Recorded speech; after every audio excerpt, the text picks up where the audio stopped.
Hello, everyone. Welcome to the Concern Podcast, where we unpack political, socio-economic, and cultural stories shaping our world. I am Emmanuel Taban.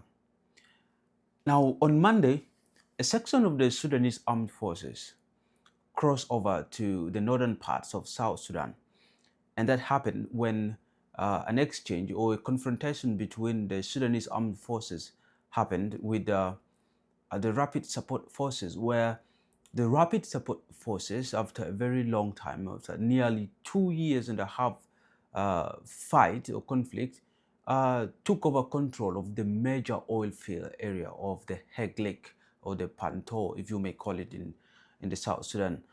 And they took over the control of that part, or the oil field, and that actually made the Sudanese armed forces to retreat or to just withdraw from the oil field, simply because they didn't want to get involved in a confrontation, exchange of bullets that might actually destroy the installations in the oil field, which is a very critical um, infrastructure for both the Sudanese economy and the South Sudan economy. I think that was a very, very patriotic move done there by the Sudanese army, by withdrawing and letting the RSF take control over the oil field, just to prevent that massive conflict that may lead to destruction of the oil field facility.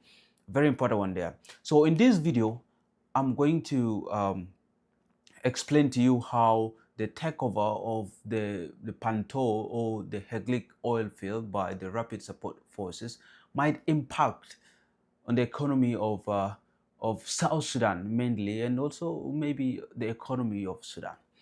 Now, before we proceed with this video, if this is your first time watching a video on this channel, please subscribe, hit on the notification button, like, comment, and if the videos interest you, why not share with your colleagues? Share it with your colleagues, your circle. It's a way of making this channel grow, and when it grows, it motivates us to make more videos back to back. And for those who have been supporting us, thank you so much, and we are grateful for that. Continue doing so.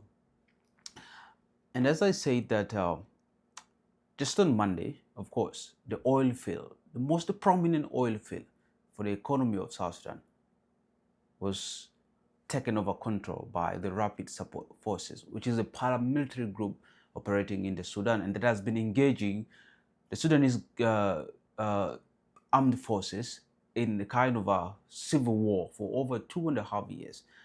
And the takeover of that oil field might impact on the economy of South Sudan badly. And this is why I think so. First of all, we all know how important the Panthou Oilfield or the Heglig Oilfield is to the economy of South Sudan. For South Sudan crude oil to get to the Port Sudan, it must cross through Sudan. That's how important it is. It has to go through Sudan. And we also understand that 90% or above of the Sudanese economy, of the South Sudan economy, relies on the oil. I mean, South Sudan is a landlocked country, has no access to the coast. South Sudan has not diversified the economy, and therefore the only revenue that is fueling the country, it's only the oil revenue. When South Sudan export this, brings in a lot of foreign exchange, brings in a lot of revenues to the country, and that is where the government has used that to pay salaries even when it's not in time, and to also do other provide other services to the citizen. So a takeover of the Heglig oil field by the Rapid Support Forces, it's a major blow for Juba, or it's a major blow to the South Sudanese economy, because simply a takeover by the paramilitary group would mean that we might experience unstable access towards the oil field, and also the transportation of the crude oil from Sudan to Port Sudan might be affected. And we know very well that when it's affected, or when it slows down, this means that revenue will as well slows down.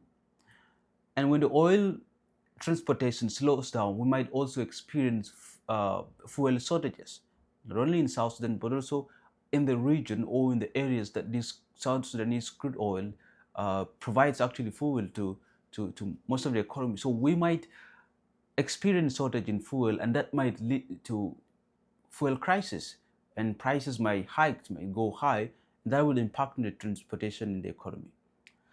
But also, we might experience an instance where, we already have it in South Sudan where majority of the government employees goes months without being paid, and that is simply because the government sometimes doesn't have the ability, the capacity to actually pay them in time, because we rely mainly on oil. The economy is never diversified, so it could provide more revenues and national funds for maybe paying of these salaries of the civil servants and that.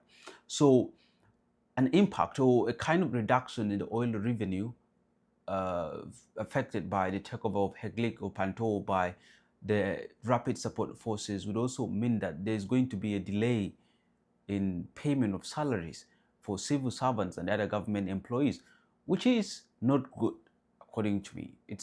I mean, the country is already, there's so many civil servants who are already going in months without being paid. So this incident that happened at Heglig might as well increase the one that is already happening where civil servants are not paid on time. So this is another big blow. We might also we might also experience a crisis in the country, the economic crisis, and that is a general term that I would use. We might see everything hiking up. And in a country, when a country's major revenue source is affected, it impacts the entire economy. It makes the entire country or the economy of the country not function. And I think it is high time that the South Sudanese government diversified its economy. We do have lots of other sectors that would actually give the Sudanese or the South Sudanese government lots of revenue. We want, and I think some of the sources are even being in use, but only that they're not being the way how it generates revenue is not being efficient. We already have our tourism industry that I think needs to be funded, needs to be paid attention to, and that's another way of bringing in forex exchange to the country, attracting tourists to the country, and in that way we are diversifying the economy. But one thing that needs to be done for our tourism industry to work effectively, that we need peace.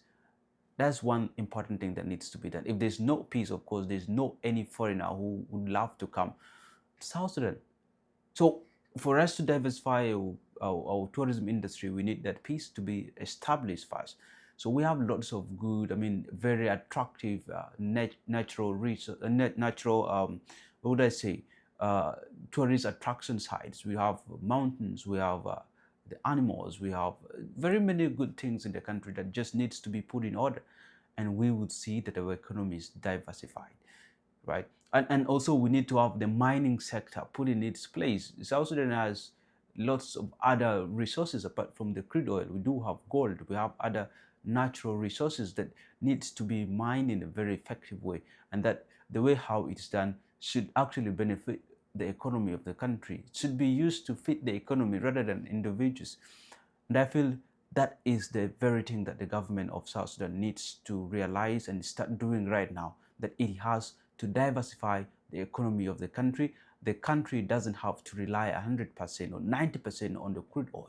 And yet the crude oil that we are relying on, it's actually not in our possession. It's not in our land. That is the most scary thing, So yes, this is what happened on Monday, where the Heglig oil field, which is a very important to the economy of South Sudan, was taken over control by the rapid support forces.